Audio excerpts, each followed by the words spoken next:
Hey everybody, welcome to Matt Connarton Unleashed, the television edition.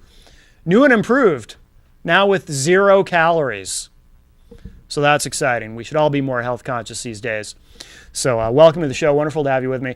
And we'll get the housekeeping out of the way. Of course, if you're watching live, please feel free to call the number on the screen. If there is no number on your screen, it means you're not watching live. You're either watching one of the replays or the archived episodes. But all that is available, by the way, at ipmnation.com/MCUTV. You can get to the archived shows. You can see all the times and replay times for the show.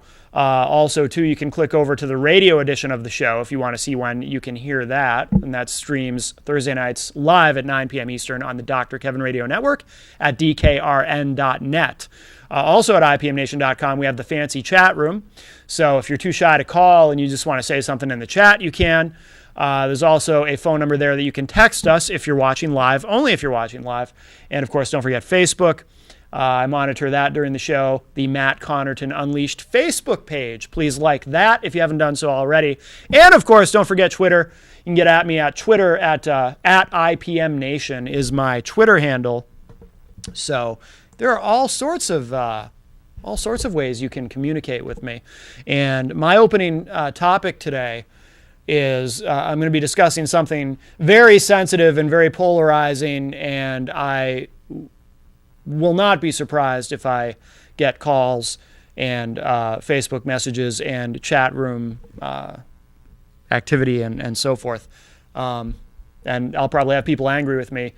And I'll probably have some people agree with me too, but we'll see. We'll see how it goes, because it's going to get interesting. But still a little more housekeeping to do. Just confirmed, June 21st. If you are in the area, I will be at the Healing Tree Wellness Center and Spa in Londonderry, New Hampshire, for another event. I don't have all the details yet, so I'll keep you posted on that. I think it's going to start at 10 a.m., but we'll see. But there's going to be psychics there and vendors and all kinds of cool people, and kind of like the one we did with Norman Friends a few weeks ago.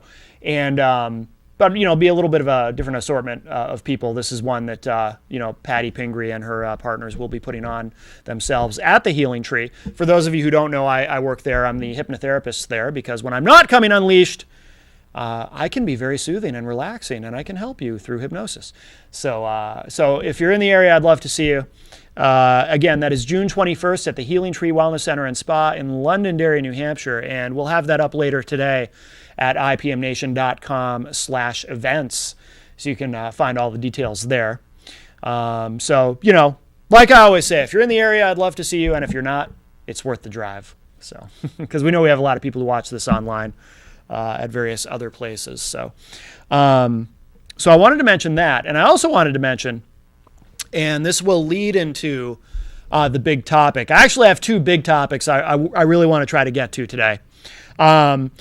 Last Thursday, on the radio edition of Unleashed, we had, my guest was Brenda Lett, and those of you who watch on MPTS, you might be familiar with Brenda. She's one of the hosts of Inside Story, which on Wednesdays, if you're watching live on Wednesday, immediately follows this show and precedes Norman Friends.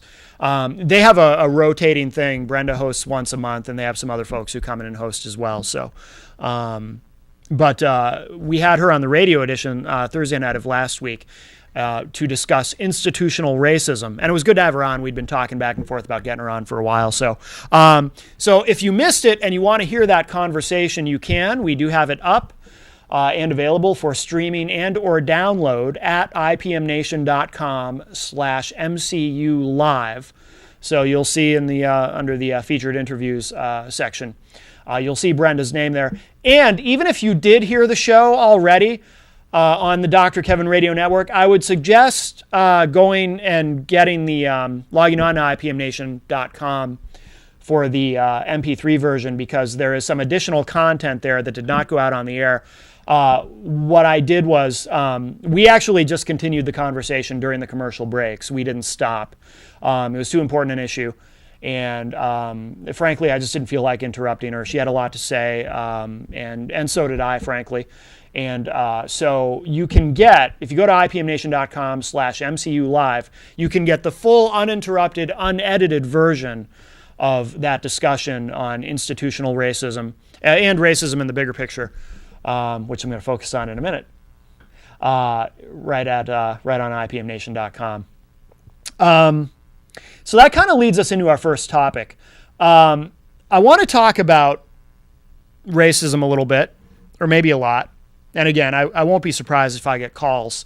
But one of the things that Brenda and I discussed was how difficult it is to address certain issues around race. And I don't even, by the way, me personally, I don't even like that word race. I prefer ethnicity.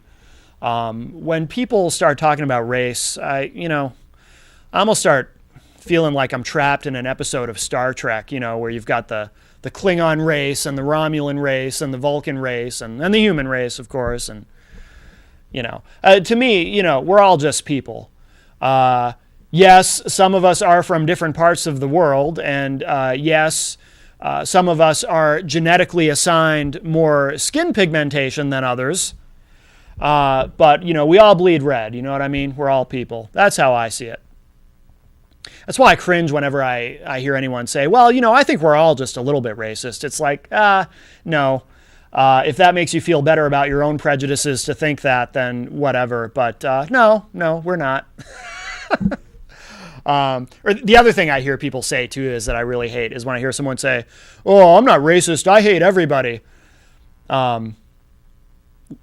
Of course, whenever I hear anyone say that, too, they say it like they think they're saying something really witty and clever, completely oblivious to the fact that, I've heard 1,000 other people say that same exact thing, and they all said it as though they were saying something really witty and clever. It's not witty or clever. But yeah, I prefer ethnicity personally. But we won't get too bogged down in the semantics of it for the purpose of this discussion. What I want to say, it relates to part of what got me thinking about this is the recent Mark Cuban controversy. And Mark Cuban owns a sports team, and I'm so not a sports guy. I can't even remember off the top of my head, although I know it's in the article that I'm going to read you in a moment, the short article. I know that I'm sure the name of the sports team is in there, but I can't even remember what team he owns. Or that Donald Sterling idiot who's, unless you've been in a cave, I don't have to explain who Donald Sterling is. But LA Clippers, I think, is the name of the team that he owns or owned or is trying to sell. It was hard to avoid that little bit of information, but I'm just not a sports guy. But everyone, obviously now everyone knows who Donald Sterling is. And everyone kind of knows who Mark Cuban is anyway, even if you're not a sports fan. He's on that show Shark Tank, and he's always been a pretty visible media figure.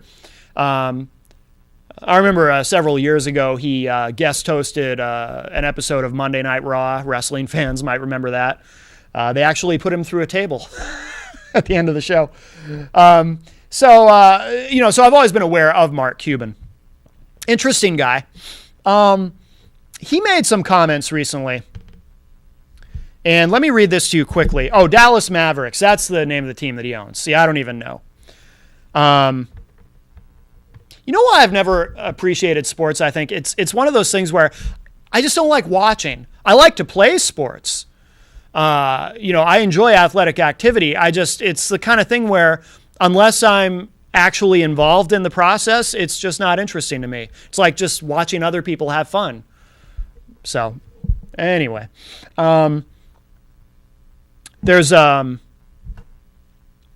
not into pornography for kind of the same reason, but I won't explore that thought any further at 2:10 in the afternoon. But so here's the article with this is the Mark Cuban controversy that has emerged, and I think he's taking some flack that he shouldn't have to.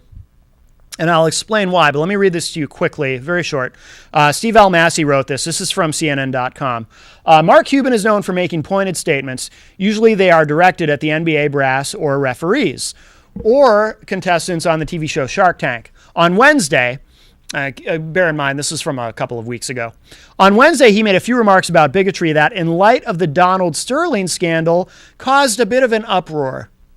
And here's what he said. Quote, "If I see a black kid in a hoodie and it's late at night, I'm walking to the other side of the street. And if on that side of the street there's a guy that has tattoos all over his face, a white guy, bald head, tattoos everywhere, I'm walking back to the other side of the street." Unquote. Cuban said everyone has prejudices, quote, one way or the other, unquote. There's more to this, but let's pause on this for a moment. That is not a racially charged comment, in my view, for two reasons. One, I'll start with the obvious one. At least I think it's obvious. He mentions a black kid in a hoodie. And then he mentions if he sees a white guy with a shaved head covered with tattoos. In other words, he's saying that if he sees someone who, using a little bit of street smarts, he perceives as sketchy, he's going to avoid them.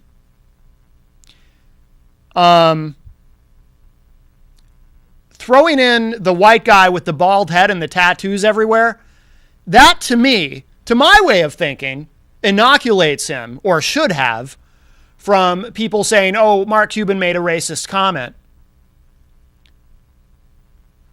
He's saying that as someone with some street smarts, if he sees someone who he's a little uncomfortable with, a little wary of, he's going to avoid them. I'll get to the other reason why that's not really a racial statement to begin with in a moment, because I have a very unique perspective on this. So unique, I literally have not heard another human being, even when the whole Trayvon Martin thing was happening, I have not heard another human being point out something or share with you the perspective on this, on the whole hoodie thing specifically, that I'm going to share with you today. Something that to me seems so obvious, and yet I've never heard anyone else point this out. But we'll come back to that. What troubles me about the uproar that ensued is, Brenda and I discussed in our conversation about institutional racism that you need to be able to engage in a discussion, in an open and honest dialogue if you want to solve anything. And a guy like Mark Cuban said something open and honest about how he feels. And even though he threw the white guy part of it in there, people are yelling about racism and Mark Cuban. And to me, I think you do have to be able to openly say how you really feel if we're going to solve anything and get past it, which we need to hurry up and do. I think it gets better with every generation. I think Brenda disagreed with me slightly on that, and I know others have disagreed with me, but I mean, you look, if you go back, there was slavery in the beginning, and then there was, and then we went through segregation and all that, and then the civil rights movement happened, and, a lot of things have changed and improved. Now, that doesn't mean, I know, by the way, I am fully aware that I can't say anything without, when it comes to this issue specifically, probably more than any other issue, there's almost nothing I can say here objectively and honestly that won't be taken out of context by someone. I cannot think of another issue more polarizing than race, and I think it's because everybody takes every little thing wildly out of context. And someone will hear what I just said and think, oh, so Matt's saying there's no more racism. That's not what I'm saying at all. I'm just saying I think it gets better with every generation. I think hip-hop has a lot to do with that, by the way. When I was growing up and hip hop was really getting big, and white kids were starting to listen to hip hop, that was sort of I think that did a lot. I think that if you have all these white kids appreciating this music that is largely made by blacks, and then eventually you have white artists even making inroads into that genre of music, I think that did a lot to kind of make this generation of kids, the generation I grew up with, kind of feel like, not so much consciously, I don't think people were walking around consciously thinking about it necessarily, but on a subconscious level, just kind of shrugging and being like, yeah, why wouldn't I associate or like people who happen to look a little bit different than me? Grandpa seems to hate people who are genetically assigned more skin pigmentation than he was for no apparent reason, but why should I? I think that has continued. So I really do think it gets better with every generation. But racism still exists. It's still very much alive. I think, and Brenda and I did get into this a little bit, I think some of the treatment of Obama reflects that, because I don't know anyone who simply dislikes Barack Obama. No one stops at disliking him. Everyone goes full bore into a deep-seated, seething hatred for him, and have the worst possible suspicions of him, that he really was born in Kenya and he's a secret Muslim who's planning to destroy America from within before he leaves office and all this. No one dislikes him. They simply hate him full on. I have a lot of mixed feelings about him politically. There's some things I agree with and some things I don't. But I do think, as much as they'll try to deny it, I'm not saying, by the way, and again, see, this is another thing. Someone's going to misunderstand and take this out of context. I'm not saying that Republicans are racist, because that's what some people will take from what I just said. That's not what I'm saying at all. I think some Republicans are racist. I'm also sure that some Democrats are racist. But I'm not saying that everyone who dislikes, no one dislikes him. I'm not saying that everyone who absolutely hates Obama and thinks he's the worst possible president in the history of the country, I'm not saying that all those people are racist. But I think some of them are. And I do think race, on some level, does play a role.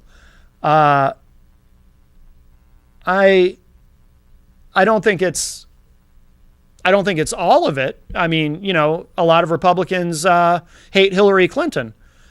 A lot of Republicans hate Bill Clinton. So it's not just that Obama's black. It's that he's a Democrat. But I don't think him being black helps in terms of how the folks on the right perceive him. But Mark Cuban was brave and said something open and honest. Another person who I will defend, who I have defended in the past on the show, and I will continue to, this goes back to the Trayvon Martin thing, Geraldo Rivera. Now, people were outraged, and this really frustrated me. Talk about taking things wildly out of context and twisting them into something that is completely not the opposite, but is very different from what he was trying to express. I felt really badly for Geraldo. Just to refresh our memories, from Politico, this was, again, this goes back a couple years, but it's relevant now. This was posted March 23rd in 2012. From Politico says here, Geraldo Rivera said Friday he would bet money that Trayvon Martin would not have been fatally shot if the teenager hadn't been wearing a hoodie, and the Fox News host's comments immediately drew a fierce response, with one critic branding him a moron on Twitter. See, you try to have an open and honest conversation about race, and this is what happens. Rivera said on Fox and Friends, quote, "I am urging the parents of black and Latino youngsters, particularly, to not let their children go out wearing hoodies. I think the hoodie is as much responsible for Trayvon Martin's death as George Zimmerman was," unquote.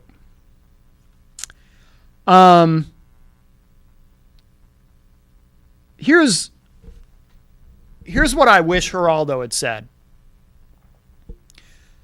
because I think he's right.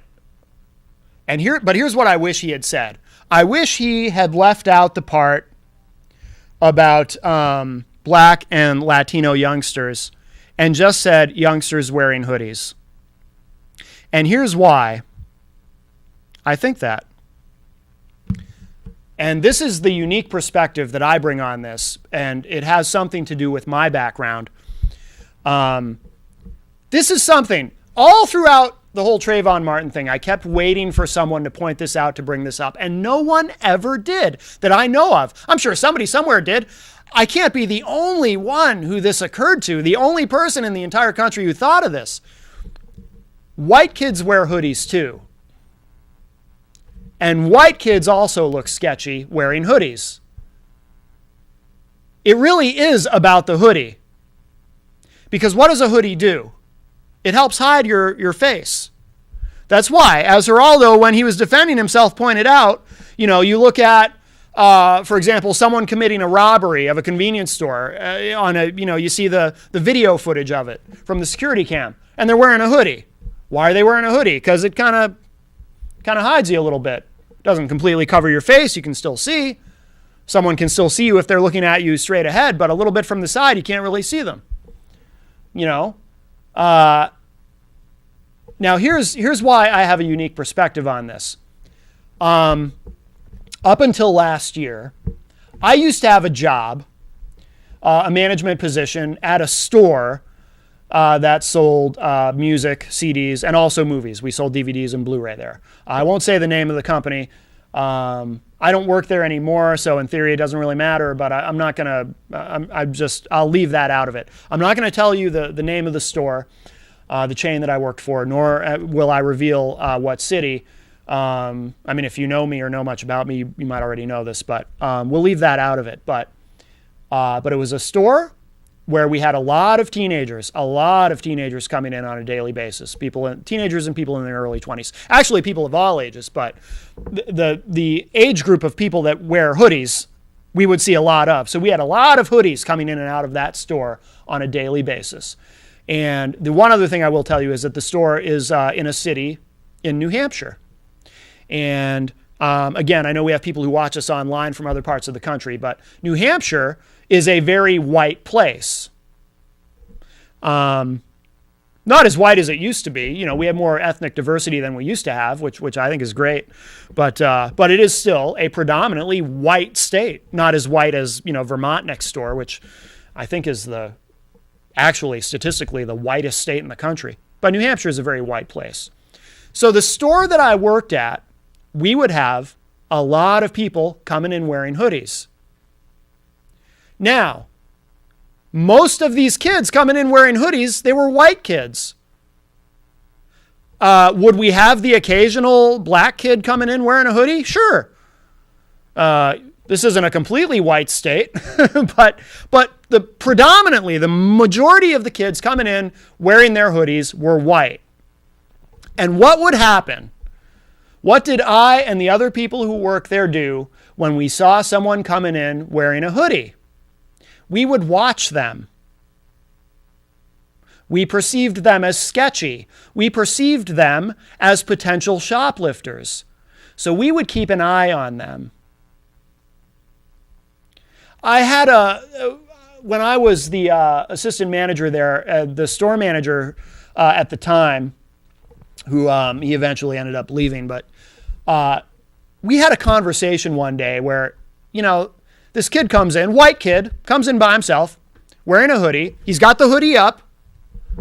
You could kind of see enough of him to tell he was white, but he had his hoodie up, and a relatively warm day, and the store manager turns to me and says, "See, look at this kid. Why does he have his hood up? It's not cold in here. What's he hiding?" So, of course, then we watch him. And occasionally we would catch people wearing hoodies trying to steal from us. Occasionally we wouldn't catch them, but we would realize after they left, we would found, wrappers on the floor that had been, the wrapping that had been removed from a CD left on the floor where they had stolen something. after the fact, and we'd be like, oh, it was those kids who came in with the hoodies. Sometimes they would come in groups. See, race had nothing to do with it. It's the hoodie. Because a hoodie, if you're trying to get away with stealing something, that's a good article of clothing to choose because you put the hood up, and if there's a security cam in the corner, very good chance that cam is not going to get a clear shot of your face because you're hiding your face.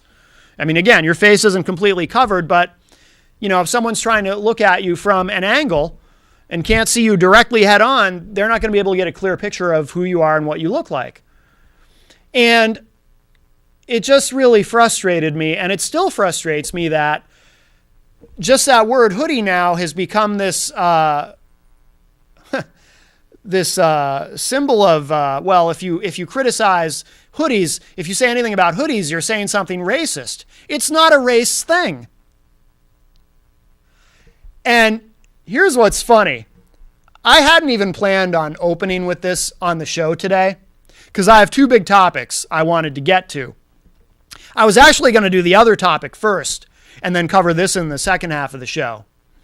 But I'm parking my car and I'm walking down the street and I see this guy walking around the corner, a white guy. But he's got his hoodie on. It's a warm June day outside, but he's got his hoodie on. He's got the hood up. And he's walking. He's kind of strutting while he's walking because he thinks he's bad. He thinks he's gangsta. He thinks he's tough. And he's puffing on a cigarette and he's spitting. He spit repeatedly on the sidewalk. I don't know what the spitting was all about. Maybe it was just again to kind of reinforce that, I'm bad. I'm a tough guy, And he's just kind of strutting along like, don't F with me. Just the whole vibe. And of course, I look at the guy and I think, wow, he's sketchy. Of course I think that. Because that's how he was dressed. That's the vibe he was putting out. Everything about him was sketchy. Everything about him was, if it were not 2 o'clock in the afternoon, but it were at nighttime, that's someone I definitely want to avoid. And if you missed it the first time, again, he was a white guy. A white guy wearing a hoodie. It's about the hoodie. And Geraldo was right. Now, let me put it this way. Geraldo's theory has credence. We'll never know. Had Trayvon Martin not been wearing a hoodie, would Zimmerman have shot him? We'll never know that. But do I think it's possible and perfectly reasonable to wonder if Trayvon had, in fact, not been wearing that hoodie? Would there have been less of a chance of Zimmerman following him and shooting him? Yeah, I think it's very possible. Now, that is not, again, I'm trying to speak very carefully here because people will misunderstand and take my words out of context. I'm not suggesting in any way, and I want to be really clear on this, I'm not in any way suggesting that it was okay for Zimmerman to do what he did just because Trayvon Martin was wearing a hoodie, that somehow justifies Zimmerman thinking, oh, this guy's sketchy, I'm going to follow him and whatnot. That's not what I'm saying at all. I actually think, look, I wasn't there for the trial. I wasn't sitting on the jury. I didn't hear all the testimony. But, I don't think that Zimmerman's, let me put it this way. I support stand your ground, and I do fundamentally agree with the law, but I don't think this was a stand your ground case. I think Zimmerman is a lunatic, and I think Zimmerman lost any claims on stand your ground when one specific moment when he's on the phone with the police dispatcher and the dispatcher says to him, do not follow that kid. We don't want you to follow him. And Zimmerman did it anyway. I'm certainly uncomfortable with the idea of sort of And by the way, I brought this up once on Rock, Paper, Hand Grenades with Gary, and I forget who the other guest was, and I didn't get an answer to my question. But the question that I posed is, should we not, even if you really believe that there's no problem with what Zimmerman did and how he acted, and that he's not guilty, and all that, even if you firmly believe that, aren't you even the slightest bit uncomfortable with the notion of legitimizing the idea that if you see a black kid walking around your neighborhood at the, terribly late and troubling hour of 7:30 p.m., that you should then automatically assume that he's up to no good and then go and stalk him with a loaded weapon? Do we really want to legitimize that idea? And of course, what I found is if you pose that question to a conservative who is very pro stand your ground and very pro Second Amendment, as am I, by the way. I'm very pro Second Amendment, and I agree with stand your ground when it's applied reasonably and with common sense. But I did find that when you pose that specific question, do we really want to legitimize this? They don't answer it. They will dodge or they'll use the oldest political trick, which is, of course, you don't answer the question that was asked. You answer the question that you wish had been asked. So, and I kind of, the other thing that really troubled me was when I ask myself the question, because I kept asking myself this when this was all going on a couple of years ago with Trayvon Martin. Would Zimmerman have emerged in the media as sort of this Second Amendment right-wing hero, this folk hero, if he had shot a white kid instead of a black kid? And unfortunately, when I ask myself that question, the answer I always come up with is, well, no, of course not. Again, I'm not saying conservatives are racist. I'm just saying, though, when I ask myself that question, I'm pretty sure I already know the answer. That's all I'm saying. But it's not about the hoodie. I mean, it is about the hoodie. It's not about anyone's color. It is about the hoodie. You can be white and dress like a gangsta, and people are going to think that's what you are. And I certainly don't think that anyone should be judging anyone for avoiding a situation. Look, I'm sorry, but you got to have some street smarts in this world. You just do. And, if you're walking around with a wallet full of cash at nighttime and you see somebody that you think maybe you should avoid, but then in your mind you're judging your own impulse and inclination and thinking, I can't avoid this person. He looks really sketchy, but it would be politically incorrect for me to avoid him. So I'm just going to walk by him as though he's just another upstanding citizen like anyone else. You're a fool. You're a fool if you do that. You might get mugged if you do that. That's just the reality of it. And it's got nothing to do with race. It has to do with the vibe that people put out, how they dress, how they act. It is what it is. And I think Geraldo was right. And the only thing I think he should have said differently was, I would encourage young people to not allow their children to wear hoodies. Leave out the part about blacks and Latinos. Because white kids wear hoodies too. White kids look sketchy in hoodies. It's just how it is. Why are you hiding your face? I'm not saying they shouldn't wear hoodies. If, I have a hoodie I occasionally wear in the winter. Under my coat, because I don't like wearing hats. I don't like wearing a winter hat. So if I'm going to be out in the cold for a few minutes, I'll put the hoodie on under my coat and I'll put the hood up. But I'll tell you what, if I've got that hood up on a cold winter night and I'm walking into a convenience store, I'm taking the hood down while I walk into the store. I'm not going to keep the hood on. Or any store. I'm not going to keep the hood on. It doesn't matter if it's a supermarket or whatever. I'm not going to keep the hood on the whole time I'm in there. As I'm walking in, I'm going to take the hood down. Why? Because I don't want anybody working there thinking I'm about to rob them.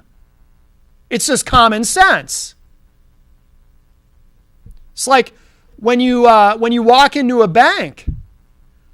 Banks have signs on the door or the window. They're usually very small. You might not even notice them.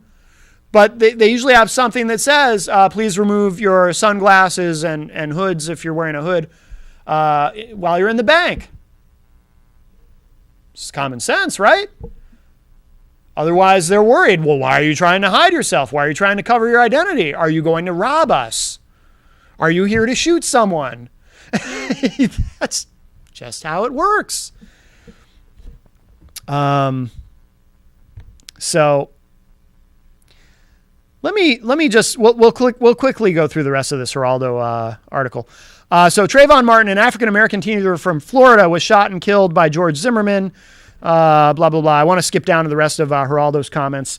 Geraldo said, quote, "When you see a kid walking down the street, particularly a dark-skinned kid like my son Cruz, who I constantly yell at when he was going out wearing a damn hoodie or those pants around his ankles," Rivera said, as he continued on to argue that there is an instant association with someone that is wearing a hoodie. And then he said, quote, "It's those crime scene surveillance tapes. Every time you see someone sticking up a 7-Eleven, the kid's wearing a hoodie. Every time you see a mugging on a surveillance camera, or they get the old lady in the alcove, it's a kid wearing a hoodie. You have to recognize that this whole stylizing yourself as a gangsta, you're going to be a gangsta wannabe, well, people are going to perceive you as a menace," unquote.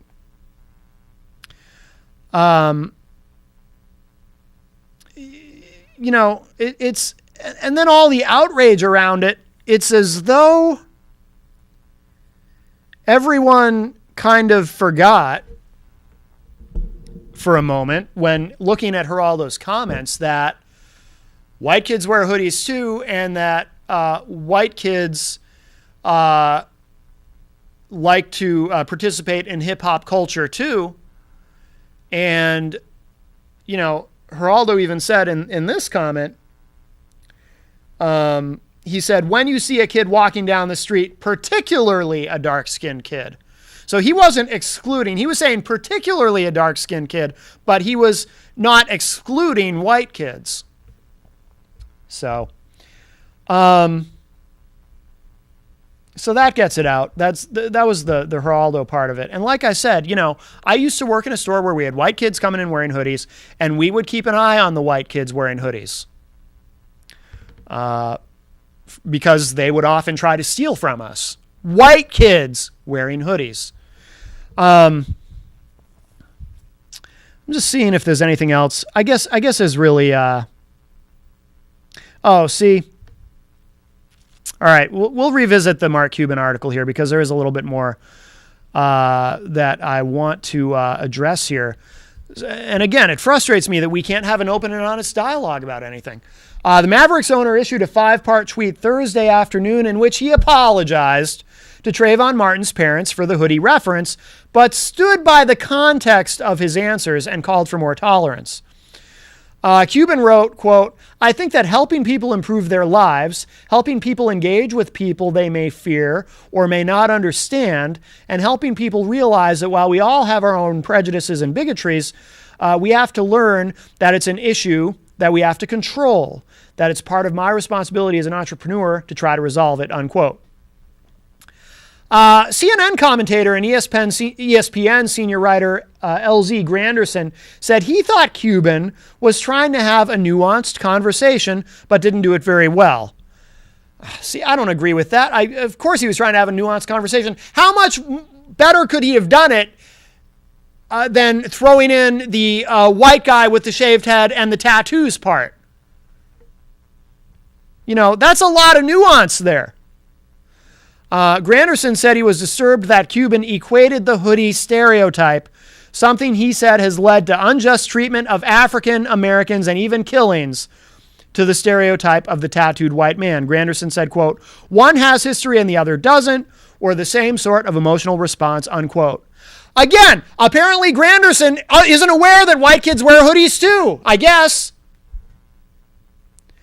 Cuban is one of 30 NBA owners who will decide whether racist remarks made by Sterling are damaging enough to terminate his ownership rights to the LA Clippers. Cuban told business owners during a Q&A session that he knows how he will vote, but wasn't ready to announce his decision.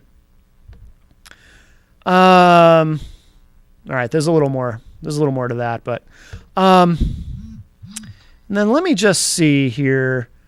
This guy, John Featherman, wrote, this is from Philly.com. This guy, John Featherman, posted something. Let me read this to you because this is very interesting too. Quote, "There is nothing more painful to me at this stage in my life than to walk down the street and hear footsteps and start thinking about robbery. Then I look around and see somebody white and feel relieved," unquote. That's a painfully honest statement for someone to make in this politically correct day and age when acknowledging the fear of a young black man is a no-no to the thought police. That's the kind of statement that could make an NBA owner the next Donald Sterling. Only one thing, just one minor detail. Dallas Mavericks owner Mark Cuban didn't say that. Nope, not by a long shot. That remark was made by Jesse Jackson more than 20 years ago. In the article penned by the Pulitzer Prize-winning Chicago newspaper columnist Mike Royko, Jackson was described as, quote, talking about individual responsibility and black community action. He's attacked drug use, teenage pregnancy, gang membership, and dependence on government. What he seems to be saying is, in mounting crime, poor education, collapsing family structure, we have deadly problems. So don't wait for white professors with their tedious studies, government bureaucrats, or anyone else to solve them. We have to do it ourselves, unquote. And again, he was, Jesse Jackson says here, we'll skip down a little bit, but Jesse Jackson didn't apologize to anyone for his statement. Unfortunately, Mark Cuban did. Why he did is beyond me and many others. Perhaps Cuban feels liberal white guilt. More likely, Cuban doesn't want to develop a sterling reputation and have the NBA force him to sell his team. The late, great Jerry Garcia said it best. Money, honey. Who knows the real motivation? At this point, who really cares? Let me be clear. Trayvon Martin's death was a preventable tragedy, and it rightfully became a rallying call for examining Florida's controversial stand your ground self-defense law. But young black men wearing hoodies existed way before Martin's killing, and they will continue on well into the future. And despite what Cuban thinks, most black men wearing hoodies are not trying to emulate Martin, and most people that fear black men wearing hoodies are not equating them with Martin. It's too bad, though, that Cuban dropped the ball and didn't use his follow-up as an opportunity to send a message to our youth, black, white, and everyone else. Yeah, there's more here, but that kind of gets it out. But, we have to be able to have an honest conversation about this stuff. I'm going to leave it there on that. We only have a little bit of time left. The other thing that I wanted to get to today, anyone who's a regular viewer and a long-time viewer or listener of the show knows that I have some attitudes, shall we say, about organized religion. And I'm not myself an atheist. I keep an open mind because, I've had some, without getting into the weeds, I've had some experiences, some supernatural experiences that caused me to keep an open mind. I consider myself sort of almost quasi-agnostic. I am open to the idea that there is something else. Do I believe that there's literally an invisible man in the sky who created everything in 6 days, etc.? No, I find that silly. But I do try to be respectful of everyone else's religious beliefs. Of course, while I say I try to be respectful of everyone's religious beliefs, I do often find myself on this program mocking and ridiculing them, and I take great joy in doing so. Because it's fun. But I don't have much use for organized religion. I'm fascinated by it. It's one of my favorite topics to discuss. But to me, organized religion has very little to do with spirituality and very little to do with God. Organized religion is more political than spiritual, in my view. Pat Robertson is a name that will often bring a chuckle to many folks. Pat Robertson, many perceive him as being a lunatic. Pat Robertson, I remember being aware of Pat Robertson all the way back to when I was a kid. He actually ran for president at one point. I think it was in 1988. He was seeking the Republican nomination. Or it might have been 92. Might have been 84. I don't know. Pat Robertson's been around a long time. I think he's in his 80s now. But Pat Robertson, of all people, Pat Robertson, who has said terrible, ridiculous things, like he was on board with the whole idea that AIDS was a plague sent by God to punish gay people and all this kind of stuff. He said a lot of, I mean, that's just one example. He said a lot of crazy things. But Pat Robertson, oddly enough, is not a creationist. And he is currently taking a lot of flack for not being a creationist, flack from people who 99% of the time would be with him. And it's very interesting to me. A couple of weeks ago, or maybe it was even last week, I was talking about Marco Rubio and mocking and ridiculing. Oh, I'm sorry. Wait, when I talk about Rubio, I have to take the mandatory, Marco Rubio gulp of water while awkwardly attempting to maintain eye contact with the camera. So permit me. There we go. I was thirsty anyway. So Marco Rubio, he was asked, do you really believe that the earth is merely thousands of years old instead of billions? And his response was, I'm not a scientist, man. And of course I find that ridiculous. Well, if you're not a scientist, why don't you listen to scientists who will tell you that the earth is billions of years old? If you're not a scientist and they are, then they obviously know something about it. But, the magic book seems to indicate otherwise, so we can't believe in science. And science is sorcery, or it's some sort of grand conspiracy between liberals and climatologists or whatever. So, and it's scary to me to think that a prospective nominee for the Republican nomination for the presidency would be someone who actually says, I'm not a scientist, man, when asked what he thinks the age of the earth is. So I've been thinking about that. And then Pat Robertson made his comments last year when he actually came out saying that he thinks creationism is false. And now he's taking flack from it.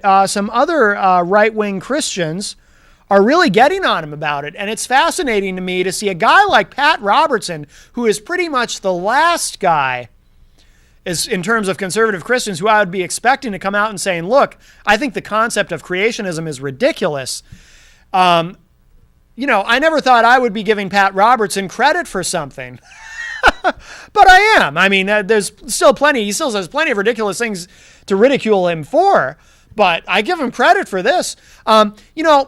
I was raised in a Catholic home, and I went to a Catholic school from grade 2 to grade 8, and we were actually taught that the Bible, the Old Testament, not the New Testament, but the Old Testament specifically of the Bible, was not necessarily to be taken literally. I mean, we were actually taught that, and that's what my dad always told me, that those are stories, those are parables, and it's not necessarily true that God created the earth in 7 days, or I'm sorry, actually in 6 days. On the seventh day, he rested. He needed a break. Even God needs a break, apparently. Maybe he's union. It's part of the deity's union, and it's in his contract. He has to get a day off. I don't know. But my dad always told me, those are stories. And, the New Testament, that's history. That's the history of Christ and beyond. But the Old Testament, no, we don't necessarily take that literally. That's how I was raised. And that's one thing I will give Catholics and Catholicism credit for, is for being open to that idea of not taking the Old Testament literally. And therefore, you don't have to buy into creationism. That's about the only thing I give them credit for. I have a lot of criticism of the Catholic Church, as regular viewers know, largely because I'm not a big fan of gay pedophiles molesting altar boys. I'm kind of what you might consider opposed to that. That's just me. I don't think child molestation is okay. But I give the Catholics credit for this much, for being open to the idea of not taking the Old Testament literally. Those are stories. And I don't think Pat Robertson himself is Catholic, but this is this is from Salon.com. This is from a couple of weeks ago. This article says here, after a brief respite, the battle between Pat Robertson and members of the Christian fundamentalist community, who are even more radical than Pat Robertson, is back on. And as always, the topic of contention is the age of the planet Earth. Speaking on his television show on Tuesday, the octogenarian former GOP presidential candidate reiterated his belief that young Earth creationism, which holds that the planet is less than 7,000 years old, is ridiculous and wrong. Robertson said, quote, "You have to be deaf, dumb, and blind to think that this Earth that we live in only has 6,000 years of existence. It just doesn't. I'm sorry," unquote. As he has previously, Robertson framed his argument in part along pragmatic lines, claiming that young Earth creationists aren't merely mistaken, but also make their fellow Christian fundamentalists look like fools. Robertson said, quote, "To deny the clear record that's there before us makes us look silly. There's no way all this that you have here took place in 6,000 years. It just couldn't have been done, couldn't possibly have been done." So that's Pat Robertson, of all people, being the voice of reason and saying, you're crazy if you believe in creationism. Ken Ham had something to say. Ken Ham is this from that creationist museum in Kentucky. I have to do the air quotes. I'm sorry, I know air quotes are kind of pretentious, but I can't say creationist museum. I have to say creationist museum. And this is from ChristianPost.com. This is from that same day, May 14th. Responding to Pat Robertson's comments that young Earth creationists are deaf, dumb, and blind, Ken Ham of the Creation Museum accused the CBN host of compromising Scripture and thus serving as one of the biggest problems we have today in the church. Ham posted on his Facebook page, quote, "Pat Robertson illustrates one of the biggest problems we have today in the church. People like Robertson compromise the word of God with the pagan ideas of fallible men. That's why a big part of the AIG ministry is to call the church and culture back to the authority of the word. Pat Robertson is not upholding the word of God, and with his ridiculous statements, he is undermining the authority of the word," unquote.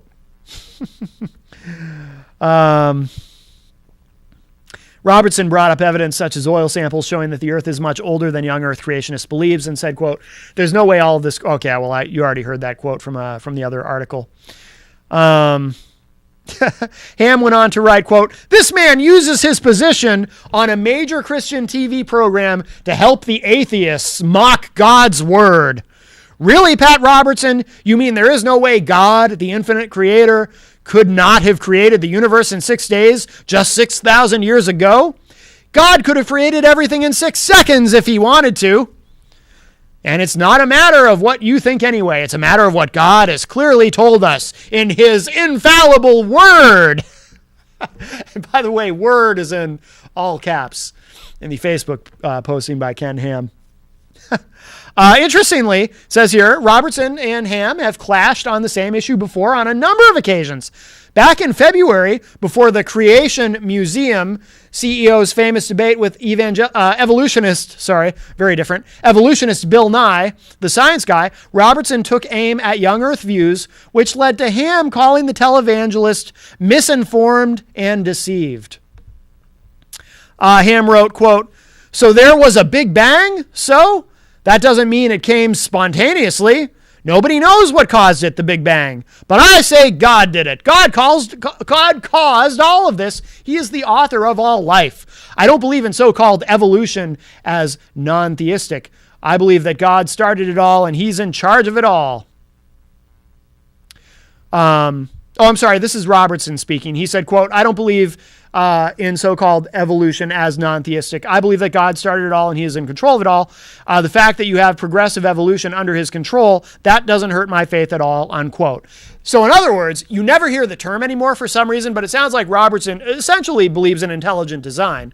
The compromise between evolutionism and creationism, basically this evolution is real, but it's God who began it and guides the process. But I just think it's fascinating. Pat Robertson, of all people, the voice of reason. By the way, tomorrow night on the radio edition of Matt Connarton Unleashed, as we begin to wrap up, tune in because I will basically, in one fell swoop, undo all my complimentary comments about Pat Robertson today with a different article from rightwingwatch.org, where Pat Robertson goes through a list of things that he feels are demonic, including feng shui, as just one example. Feng shui, which is how you arrange the furniture in your home. I have the furniture in my home arranged in the shape of a pentagram, so maybe Pat Robertson is right. I don't know. But so tomorrow night we'll ridicule him on the radio edition, 9 p.m. Eastern Time on the Dr. Kevin Radio Network. You can get that at dkrn.net, or you can also access that through ipmnation.com as well. So thank you all for joining me here today. I do appreciate it. And one other thing, I'll just remind you quickly, June 21st, big event at the Healing Tree Wellness Center and Spa in Londonderry, New Hampshire. I hope to see you there. We'll have more details on that very soon. And of course, if you're watching us live on Wednesday, as always, you know the drill. I will be back at 4 p.m. with Norm and at 6 p.m. with Gary. And that is it for now. Thanks, everybody. I'll talk at y'all a little bit later. Bye.